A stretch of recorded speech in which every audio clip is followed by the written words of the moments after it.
In this example, what we're going to be looking at is diffraction grating. Diffraction grating, what that is there's going to be a whole bunch of little lines either in glass or on a mirror or on a polymer, and the light will be diffracted from it. So you see bright light, dark light, bright light, dark light, dark light.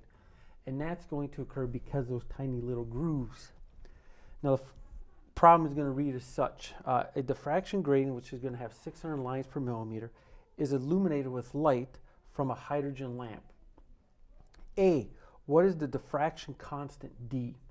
So the diffraction constant D, what that is that D is called the grating constant, and that's going to tell us the number, the distance between the lines. And so for A, D is going to be equal to, this is going to be equal to 1 millimeter divided by the 600 lines.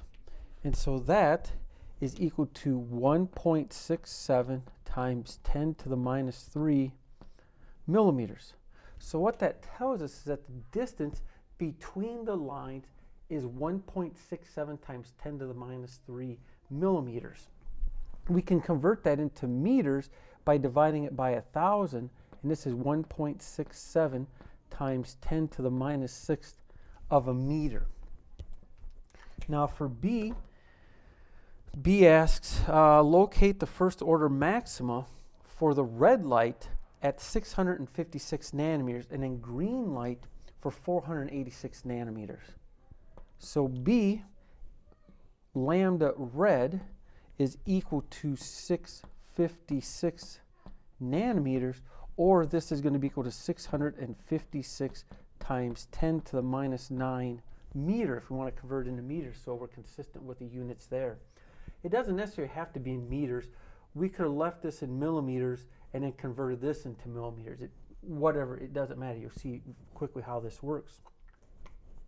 Now the equation we're going to be using is m lambda is equal to d sine theta, where m is going to be our order, lambda once again is going to be our wavelength, d is going to be the grating constant, or the distance between the grooves or the lines in the grating, and then sine theta.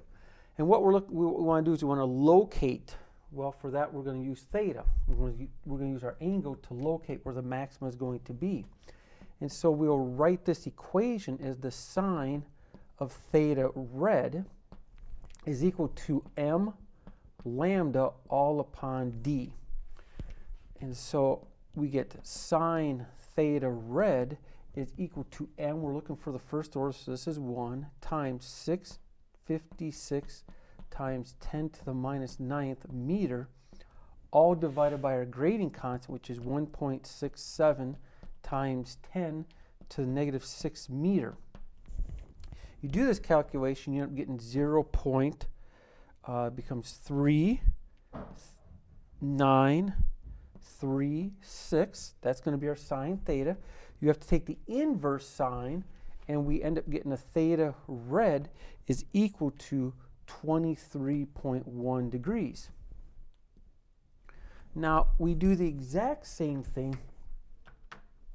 I'm looking for another color. We can do the exact same thing for theta green, and so our theta green is 486 nanometers, which is equal to 486 times 10 to the negative 9 meter. We plug that into our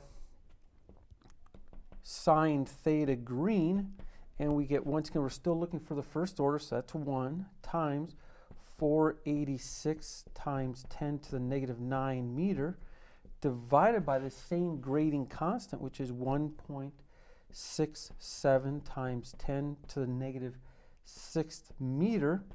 This value becomes equal to 0.2916. That's our sine theta. We take the inverse sine for that, and our theta green is going to be equal to 17.0 degrees. All right. In the next couple problems, what we'll do is we're going to locate higher orders of the exact same light. All right, and I'll be back in a few minutes.